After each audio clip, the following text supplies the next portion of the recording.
미국의 신학자 리처드 니버라고 하는 분은 그리스도와 문화라고 하는 책에서 기독교인이 세상에 대하여 가지는 태도가 여러 가지가 있는데 그 중에 대표적인 것이 세 가지라고 했습니다. 먼저는 세상과 대립하는 그러한 자세가 있습니다. 기독교와 세상은 맞지 않는다는 거죠. 그래서 세상에 대하여 배타적인 태도를 가지는 것입니다. 나는 이 죄 많은 세상에 관심이 없거든. 혼자 산속에 들어가서 거룩하게 살고 싶다. 이런 자세를 말하는 것입니다. 여기에 문제점은 뭐냐 하면은 창조의 현실성을 부정하고 삶의 가치를 부정한다는 거죠. 교회 역사 속에서 이것은 수도원 운동으로 이어졌고 신비주의와 분파주의로 나가게 됐습니다. 이것과는 정반대의 태도가 있죠. 세상과 일치하는 자세입니다. 기독교는 세상을 위한 것이다. 그러므로 이 세상을 하나님 나라로 만들어야 된다. 이 땅에 유토피아를 만들겠다는 것을 목표로 세우는 것입니다. 이것은 역사 속에서 사회구원론으로 나갔고 일반 종교로는 이슬람교, 철학적으로는 공산주의가 여기에 해당합니다. 그런데 여기에 문제점은 뭐냐면 세상과 타협하다 보니까 결국은 세상과 같아지는 거죠. 그래서 신앙의 독특성을 잃어버리고 세상에서 묻혀버리게 된다는 게 이 입장의 문제점인 거죠. 세 번째 자세가 있습니다. 세상을 변화시키는 자세입니다. 예수님은 세상을 변화시키러 오셨다는 거예요. 이 땅은 하나님이 창조하신 살만한 곳이고 가치 있는 인생이라는 겁니다. 그런데 죄 때문에 깨어지고 상처를 입은 세상이라는 거죠. 그러므로 우리는 이 속에서 빛과 소금으로 살아가야 한다. 그러면서 세상을 변화시키는 것이 기독교인의 사명이라는 입장이죠. 예수님께서 십자가 지시기 전날 밤에 제자들을 두고 마지막으로 그들을 위한 기도를 요한복음 17장에서 하십니다. 거기 보면 15절에 이런 말씀이 나와요. 내가 비옵는 것은 그들을 세상에서 데려가시기를 위함이 아니요 다만 악에 빠지지 않게 보존하시기를 위함이니이다 그랬습니다. 다시 말하면 세상에 살지만 이 세상 악에 빠져들지 말고 하나님의 백성으로 잘 보존이 되도록 내 제자들을 붙들어 달라는 거죠. 그래서 세상의 소금과 빛으로서의 기능을 감당하는 자들이 되게 해달라. 이것이 예수님의 성도들과 제자를 향한 기도였던 것입니다. 이것이 세상에 사는 그리스도인의 자세이기 때문이죠. 자, 여러분 이걸 이제 개인적인 측면으로 돌리면 이런 입장이 되겠네요. 다시 말하면 세상을 등져도 안 된다는 거죠. 우리는 그런가 하면 세상이 전부라고 세상에 몰입하면 그것도 안 된다는 거예요. 분명히 우리가 세상에 발을 붙이고 살지만은 이 세상을 넘어서는 존재로, 그리고 세상을 변화시키는 존재로 하나님은 우리를 이 땅에 보내셨고, 그러므로 우리는 이 세상에서 살아계신 하나님을 증거하는 그러한 삶을 사는 것이 그리스도인의 본분이다. 그런 말이 되겠습니다. 아멘입니까? 우리가 지난번에 고린도 교회를 향해서 사도 바울이 뭐라고 했냐면 왜 너희 교회 중에 음행하는 자를 징계하지 않았느냐 그랬습니다. 징계하지 않았기 때문에 교회의 거룩성이 손상됐죠. 그리고 범죄한 사람은 잘못했다는 말을 하지 않았기 때문에 자기 잘못을 깨닫지 못하기 때문에 회개하지 않게 되고, 다른 교회의 회중들은 그 죄를 보면서도 그래도 되나 보다 해서 죄에 대하여 둔감해졌다는 거예요. 그러므로 힘들어도 그 사람이 잘못했다고 선언하라는 거예요. 그래서 내가 잘못했습니다 하고 죄를 회개하면 좋고, 그런데도 나 죄 없다 그렇게 뻗ting기면 내보내라는 거야. 그래야만 그 사람이 나중에라도 잘못한 것 깨닫고 돌아와서 회개하고 구원받은 영혼이 되지 않을 것이냐, 이런 얘기죠. 그러므로 잘못된 누룩을 제거하라고 그랬습니다. 그래서 교회 안에서 순전함과 진실함과 거룩함을 회복하라 그랬죠. 여러분, 교회는 거룩한 공동체죠. 아멘이죠? 거룩함을 교회가 유지하고 있을 때 거룩하신 하나님이 임재하여 당신의 역사를 드러내신다는 거죠. 여러분, 세상은 거룩해질 수가 없는 것이 죄라는 것 자체를 부정합니다. 거룩해지려면 먼저는 죄를 인정해야죠. 그리고 그 죄를 회개해야만 거룩해질 텐데 죄 자체를 인정하지 않으니까 세상은 거룩해지기가 어려운 거죠. 그런데 이 세상의 가치관이 교회 안으로 들어와 버렸다는 거죠. 가장 바람직한 것은 교회의 거룩성으로 세상을 변화시켜야 되는데 역으로 세상의 오염이 교회 안에 들어와서 교회를 변질시켰다는 거예요. 이게 교회의 문제라는 것이죠. 그래서 오늘 본문은 지난 시간 말씀했죠. 묵은 누룩을 제거하고 잘못한 사람 내보내라 그랬더니 교인들이 오해를 했어요. 그래서 그 오해를 풀어주는 동시에 성도들은 세상에 대하여 어떠한 존재인지, 더 나아가서 성도들이 신앙생활하면서 상처받지 않는 방법이 뭔지, 소위 성도의 교제의 기술에 대하여 말씀하는 것이 오늘 본문의 내용인 것입니다. 저는 성도들로부터 여러 질문을 받는데 많은 질문 중에서 제일 마음 아픈 질문이 뭐냐면은, 목사님 저 시험 들었는데요, 어떻게 하면 좋아요? 이런 질문을 받으면 참 상처를 받습니다. 가슴이 막 애려요. 종종 이런 얘기를 듣게 돼요. 자, 여러분, 한 사람이 교회 나온다는 것은 저절로 되는 일이 아닙니다. 자연인 한 사람이 저절로 하나님의 집에 올 수 있느냐? No, 불가능한 것이죠. 한 영혼이 하나님의 집에 나온다는 것은 하나님의 엄청난 은혜가 있어야 되는 것이고 성령의 감동이 있어야 되는 것이고, 그걸 위해 누군가가 눈물로 기도하고 나서야 이게 가능한 것이란 말이죠. 그러니까 어떤 사람이 교회 한 번 왔다는 것 자체가 사실은 위대한 사건입니다, 여러분. 그 뒤에 있는 얘기들을 다 기록한다면 엄청난 스토리가 되는 거죠. 그런데 이렇게 한 영혼이 어렵게 교회까지 왔는데 여기서 시험을 받아서 실족을 하면 이게 얼마나 민망한 얘기냐는 거예요. 통계에 의하면 지금 예수 믿지 않는 교회 밖의 사람들의 3분의 1 정도는 한 번쯤은 교회에 다 왔었다는 겁니다. 그런데 지금 안 나오는 거죠. 이 통계가 맞는다면 지금 교회 안에 있는 사람보다 한 번 왔다가 나간 사람이 더 많다는 얘기죠. 자, 그럼 왜 이런 현상이 벌어졌느냐는 거죠. 잘못된 교회, 잘못된 성도들을 만나서 마음의 상처를 입고 떠난 것이죠. 그래서 이 교회 안에서 상처의 문제는 사실 잘 다루지는 않지만 굉장히 중요한 이슈가 되는 거예요. 여러분, 세상을 살다 보면 상처받죠? 그죠?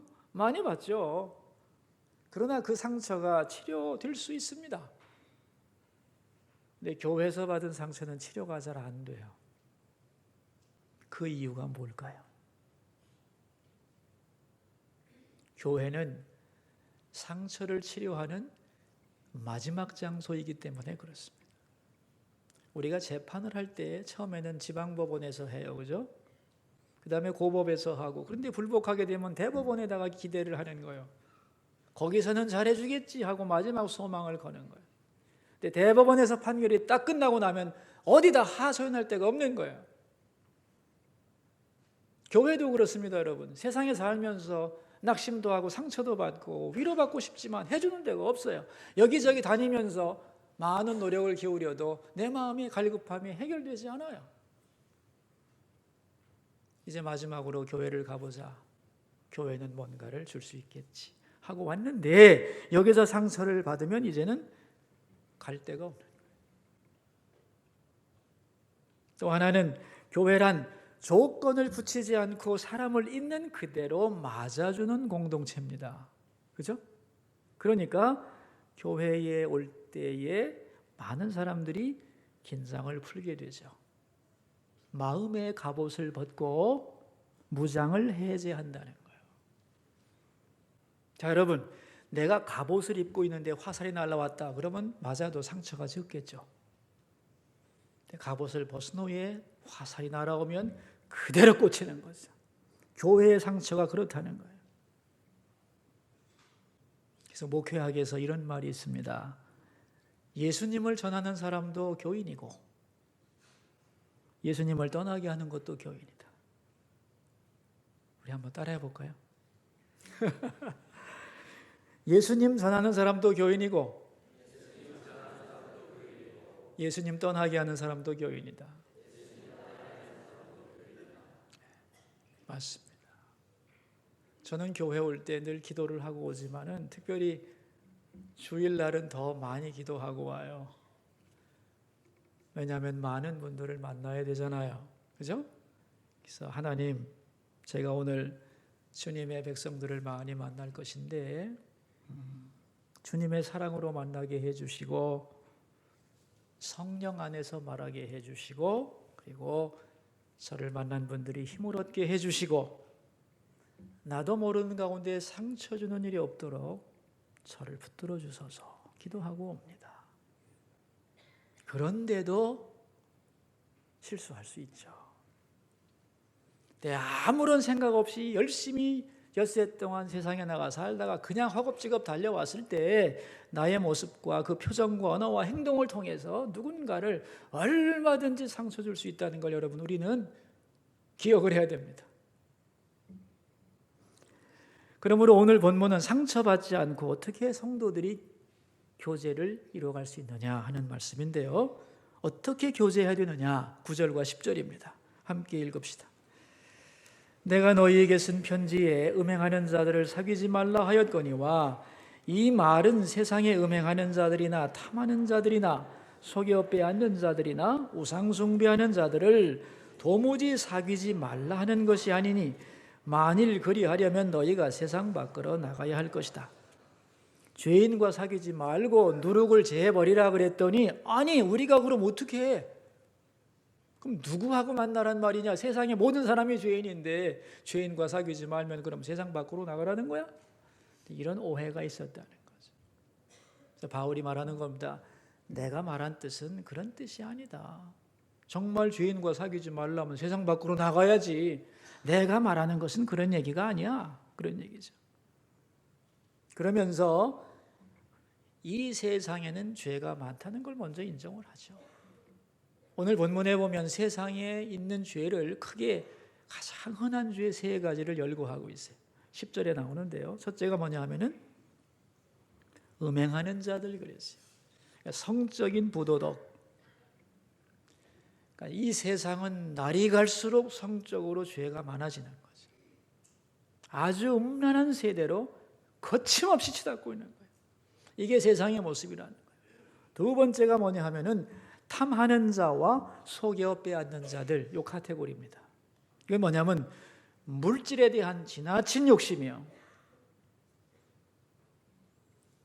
사람들이 돈이라면 사족을 못 쓰고 이익을 위해서는 수단 방법을 가리지 않고 어떠한 불이라도 개의치 않고 하는 돈에 미친 세대가 되어가고 있다는 거죠. 이게 두 번째 세상의 현실입니다. 세 번째가 우상 숭배하는 자들 그랬죠, 그죠? 종교적인 타락이죠. 하나님을 거부하고 헛된 것을 섬기며 살아간다는 거예요. 이게 우리가 살아가는 세상의 현장의 모습이라는 거예요. 물론 이 죄 외에도 많겠지만 대표적인 그 세 가지를 뽑은 것입니다. 자, 이런 세상 속에 하나님은 왜 당신의 거룩한 백성을 두느냐는 거죠. 자, 우리가 예수 믿은 다음에 바로 데려가지를 않고 한참 동안 이 세상에 두잖아요. 그죠? 왜 그럴까요? 물론 이제 우리를 훈련시키려고 하는 그런 하나님의 계획도 있으시겠지만 또 하나가 뭐냐 하면은 너희가 하나님의 백성으로 하나님을 모르는 세상 속에 살아가라는 거죠. 그래서 하나님을 모르는 속에서 하나님의 이름을 부르고 그분을 증거하고 이 세상을 넘어서는 영원한 세계가 있음을 증명하는 삶을 살라는 거죠. 세상을 변화시키면서. 그래서 거룩한 백성을 죄 많은 세상의 한가운데에 둔 것이 하나님의 뜻이라는 거예요. 그런데 우리가 세상 사람과 담을 쌓고 살면 되겠냐? 그런 말입니다. 되겠어요? 안 되겠어요? 되겠어요? 안 되겠어요? 안 되죠. 불가능한 것이고 안 되는 거죠. 내가 증거하려면 사람을 만나야 되는데요. 그러니까 우리가 이 세상에 태어났으니까 이 세상 사람들과 살아야 되고 그 속에서 하나님의 백성으로서 진리를 전하며 살아가야 된다. 그러므로 세상과 교제 안 하는 게 능사가 아니고 우리는 세상 속에 던져진 하나님의 백성이라는 거예요. 자, 그렇다면 세상이 우리를 오염시키지 않을까요? 물론이죠. 당연히 그렇겠죠. 어느 정도는 그렇죠. 그런데 실제로 이것은 큰 문제가 안 된다는 거예요. 왜냐하면 예수 믿는 사람과 안 믿는 사람은 소속이 다르기 때문에. 예를 들어 봅시다. 안 믿는 사람이 나보고 당신 예수 믿지 마시오. 그럼 어떻게 되겠어요? 네, 안 믿겠습니다. 그럽니까? 무슨 소리야? 내가 왜 안 믿어?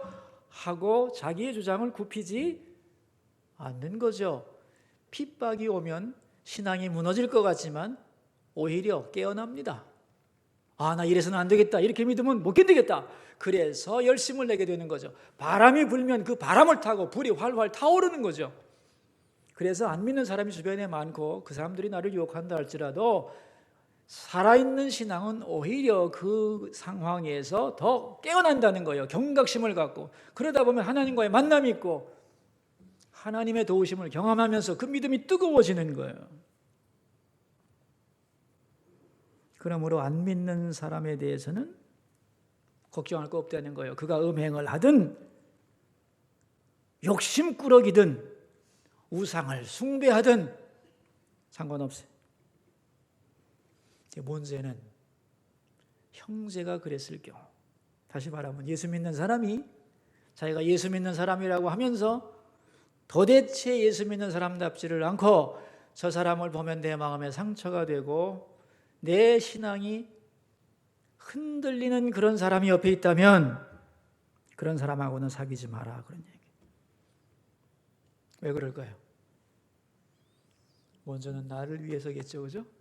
내가 그런 사람과 사귀다 보면은 내가 물들어 버리기 때문에 그런 거죠. 자, 여러분, 이제 내가 교회 안에서 어떤 사람과 친하게 지내는데 그 친하게 지내는 사람이 주일 예배 아무리 바빠도 시간 되면 딱 나와서 정성껏 드리고 하나님이 주신 수입 중에서 헌금을 정성껏 내고 또한 모든 일에 하나님의 뜻이 뭘까를 물으면서 경건히 살아가려고 노력하는 사람이라면 그런 사람과 함께 사귀면서 어떻게 되겠어요? 그런 사람을 본받게 되겠죠. 적어도 그것이 옳고 그렇게 돼야 된다는 사고가 내 속에 박히게 된다는 거죠. 그런데 내가 교회 안에서 잘 깊이 사귀는 사람이 신앙이 영 그래. 걸핏하면 주일도 빠지고 누가 골프 치러 나오라고 그러면 얼씨구 하고 달려가고 가끔 우리 술 한잔 하자고 그렇게 옆구리를 찌른다. 그럼 곤란해지는 거죠. 왜? 나도 물들잖아요. 술 얘기가 나왔으니 한마디 합시다. 안 믿는 사람이 나보고 술 한잔 합시다. 그러면은 나 안 먹습니다. 그럼 되죠. 상처 안 받습니다. 오히려 안 먹습니다. 그러면서 내 믿음이 자랐네. 나도 이제 안 먹는다고 말할 수 있을 만큼 성장했구나 하고 좋아하죠. 근데 나를 교회로 이끌고 신앙이 좋다고 존경하는 분이 나보고 한잔할까? 이러면 이거 곤란해지는 거죠. 이거 어떻게 되지? 아니 교인들도 술 먹어요? 그럼 성경에 먹지 말란 말이 있나? 괜찮아, 한잔해. 이래버리면 이제 이거는 이거 충격이죠. 가만있어 봐, 내가 이거 어떻게 해야 되는 거지? 이래도 되는가? 잘못 생각한 거 아닌가? 이거 막걸리는 우유야, 우유. 이래버리면 이제 이게, 여러분, 내가 안 먹어도요 상처를 받게 돼 있어요. 예? 안 그럴 것 같습니까? 예? 그래서 이 교회에서 시험 드는 이유가 간단합니다. 잘못된 교제 때문에 들어가는 거예요. 그러므로 성도의 교제를 잘 해야 된다는 거예요. 물론 수직적인 하나님과의 관계가 더 중요하지만 수직적인 관계 때문에 교회 떠나는 사람이 없어요. 문제는 다 수평적인 문제 때문에 마음이 상하는 거거든요. 그럼 어떻게 하면 이 교회 안에서 성도들을 잘 사귈 수 있는가 하는 얘기인데, 왜 먼저 성도들과 잘 사귀어야 되느냐, 그 이론을 설명하기 위한 게 뭐냐면은 교회는 배와 같다는 거예요. 교회는 뭐와 같다고요? 배. 먹는 배가 아니라 타는 배, 바다에 있는 배. 자, 제가 묻겠습니다, 여러분. 배는 어디에 있어야 되는 거죠? 바다든 강이든 물 위에 있어야 되는 거죠?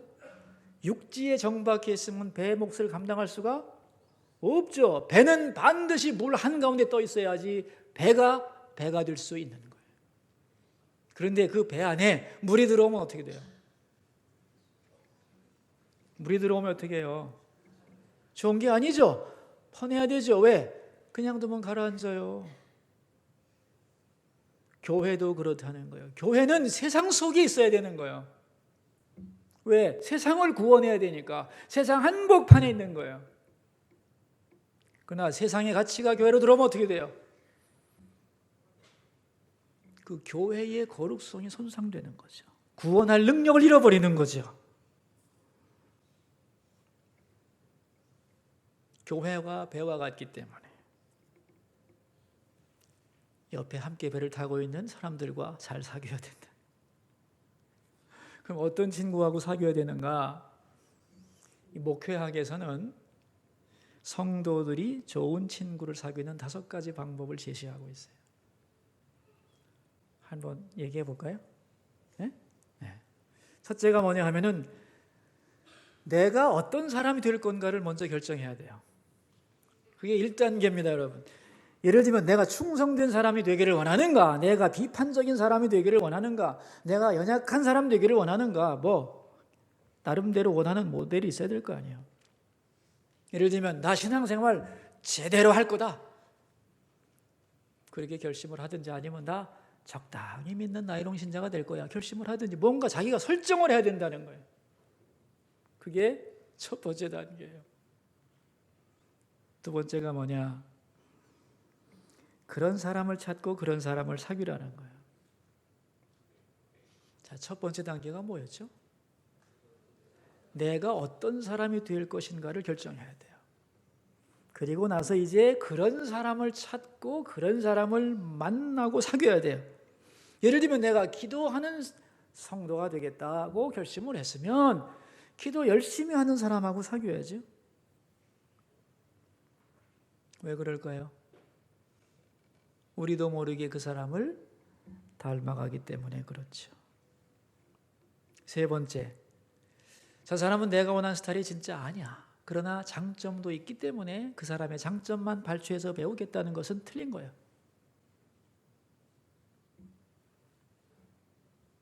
왜냐하면은 우리들은 무언가를 배울 때 무엇을 배우는지 모르는 채로 배우게 되어 있습니다.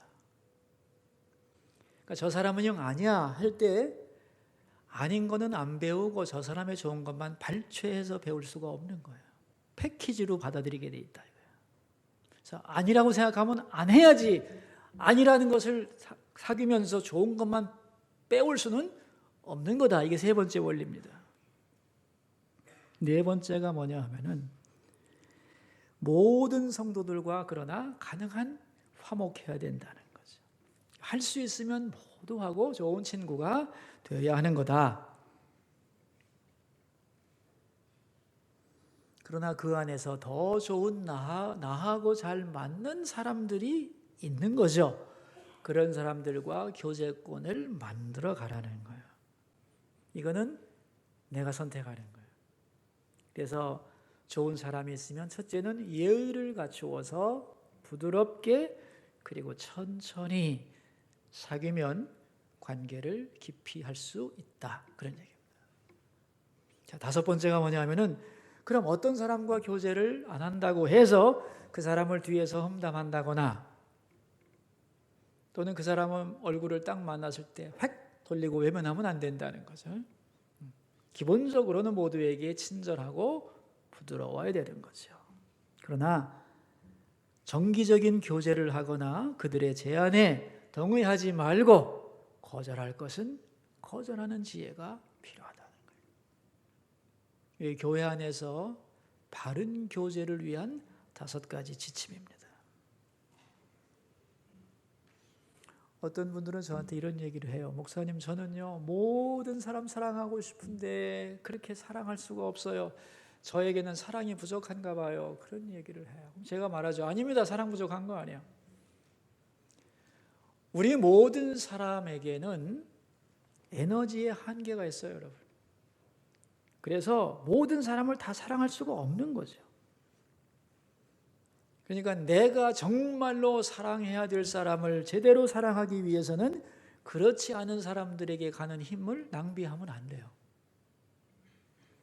그래서 어떤 사람에게는 더 많은 사랑을 줘야 되고 어떤 사람에게는 조금 줘야 되고 어떤 사람은 적당히 이렇게 무관심할 필요가 있는 거예요. 그것은 내 사랑이 부족해서가 아니고 필요한 관계를 맺기 위해서 나 자신을 보호하는 조치예요. 물론 가능하면 누구든지 다 사랑하고 평화롭게 살면 좋지만은 사귀어봐서 영 아닌 것 같다. 문제가 있다는 걸 뻔히 알면서 사귀면서 상처를 받는 것은 어리석은 것이다. 성경의 가르침인 거예요. 자, 우리 13절 말씀을 함께 읽어보겠습니다. 밖에 있는 사람들은 하나님이 심판하시려니 와, 이 악한 사람은 너희 중에서 내쫓으라 그랬어. 안 믿는 사람이야 우리가 상관할 게 뭐가 있겠냐. 하나님 알아서 하시겠지. 근데 문제는 신앙인으로서 악한 일을 해서 당신에게 영향을 좋게 주지 못하는 사람이 옆에 있다면 내쫓으라 그랬어요. 그럼 이렇게 말하겠죠. 내 힘으로 어떻게 내쫓아요? 또 내쫓는다고 가겠어요? 강제권이 없는데.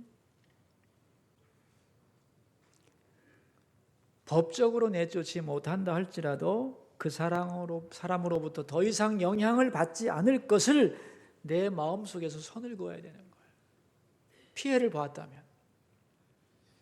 그래서 잘못된 접근이 다가올 때는 NO 하고 거절할 수 있어야 한다는 것이에요.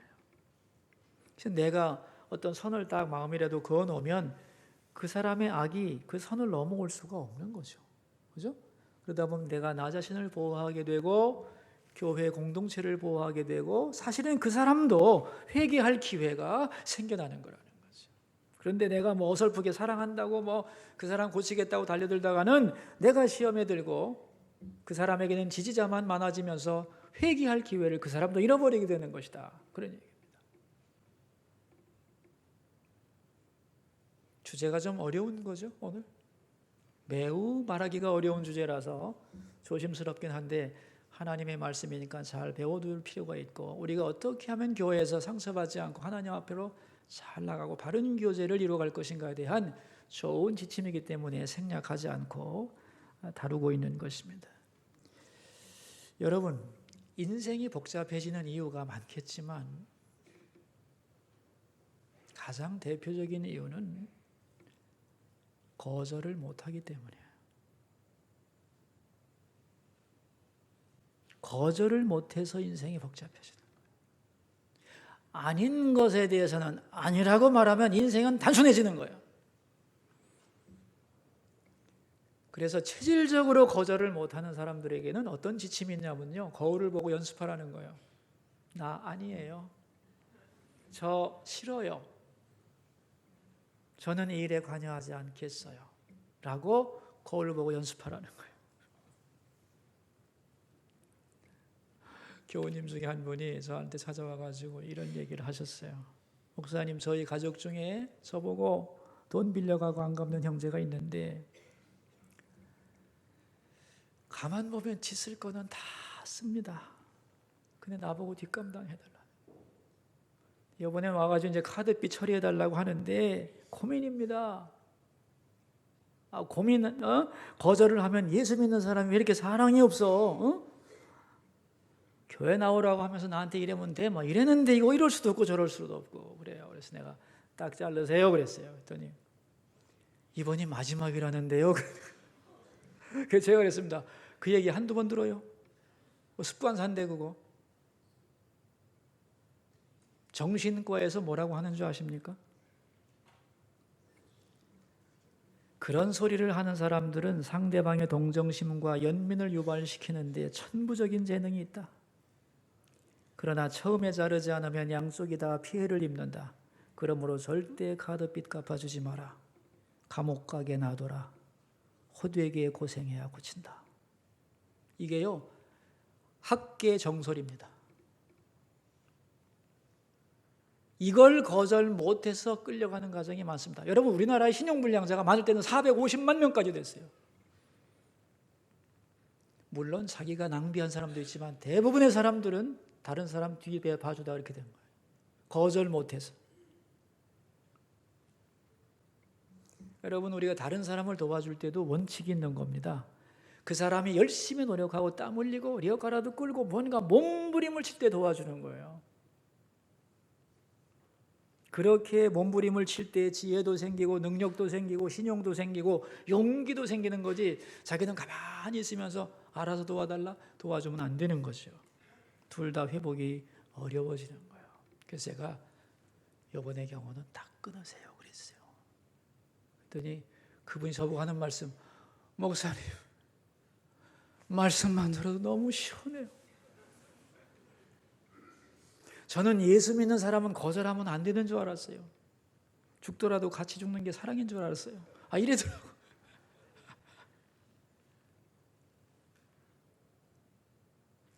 여러분, 교회는 천국에 가는 가장 중요한 기관이죠.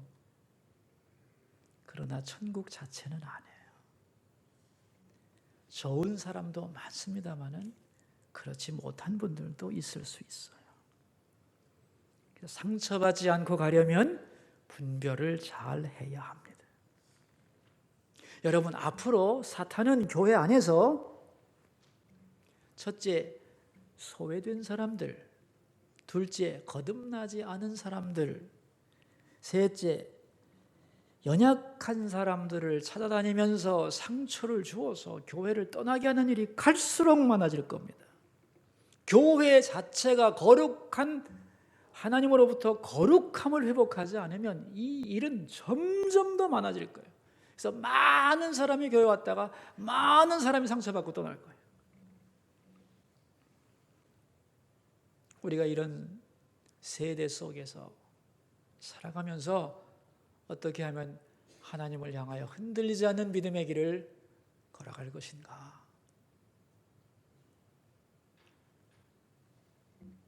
잘못된 교제를 거절하는 용기와 지혜가 필요하고요.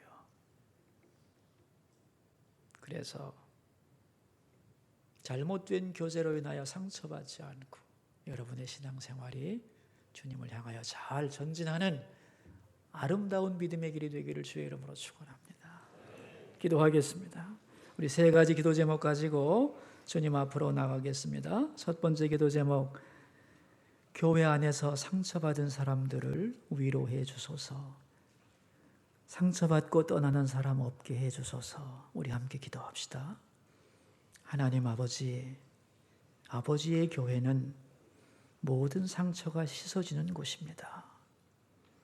그런데 실제로는 이곳에서 상처받아 교회를 떠나는 사람들이 많습니다.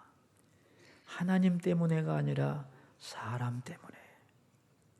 주님, 이러한 민망한 일들이 이 땅의 교회 안에서 없도록 도와주소서. 우리가 지혜를 발휘해서 선을 긋고 때로는 분리시켜서 자신을 보존하고 교회의 거룩성을 회복할 수 있도록 도와주시기를 간구합니다. 잘못된 교제에 대하여서는 거절하는 지혜가 있게 해주시고, 때로는 누군가가 나에게 상처를 줄 때에 그것을 무시하는 용기도 주시옵소서. 그래서 사람 때문에 휘청거리지 말고 꿋꿋하게 설 수 있게 하여 주옵소서. 두 번째 기도 제목입니다. 교회 안에서 외롭지 않게 해주시고 좋은 사람들을 만나 아름다운 교제를 형성하게 해주소서. 기도하겠습니다. 하나님 아버지, 주님은 우리를 아십니다. 나에게 어떤 사람이 필요한지를 아십니다. 내가 꼭 만나야 할 좋은 사람들도 교회 안에 많을 줄로 믿습니다. 주께서 눈 열어 발견하게 하시고 좋은 사람들끼리 잘 모여서 서로 아름답게 교제하면서 서로에게 힘이 되고 위로가 되고 능력이 되게 하여 주옵소서. 세 번째 기도 제목입니다. 지난주 작정한 태신자를 위한 기도를 하겠습니다. 우리가 지난주일 올려드린 이름들이 하늘나라 생명책에 기록되게 해주소서. 기도하겠습니다. 사랑하는 아버지, 우리가 지난주일 태신자 작정하여 많은 이름들을 올려드렸습니다. 그 이름들이 우리의 입에서 오르내리고 많은 이름이 되지 않고 하나님의 나라 생명책에 기록된 복된 이름들이 되게 해주시기를 기도합니다. 주께서 그 영혼들을 터치해 주시고 우리가 그들에게 접촉할 기회와 용기를 부어주시고 또 그들을 향해 발걸음을 내디디고 다가갈 때 우리 가운데 역사하여 주소서.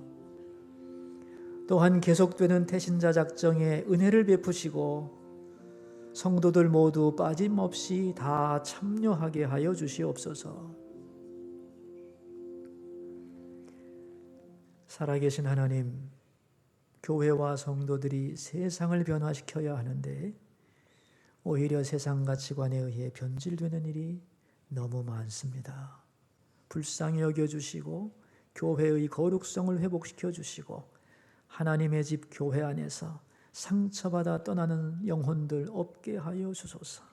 주여 원하오니 성령을 부어주셔서 사랑이 충만한 교회, 상처가 치유되는 교회가 되게 하여 주옵소서. 우리들이 세상을 등지지도 말게 하시고 세상에만 몰입하지도 말게 하시고 이 세상에 견고하게 발붙이고 살지만 하나님의 자녀로 빛과 소금의 역할을 잘 감당하게 하여 주옵소서. 주님, 우리에게 지혜로운 교제를 주시고 아름다운 교제를 통하여 새 힘 얻게 하여 주옵소서. 존귀하신 예수님 이름으로 기도하옵나이다. 아멘.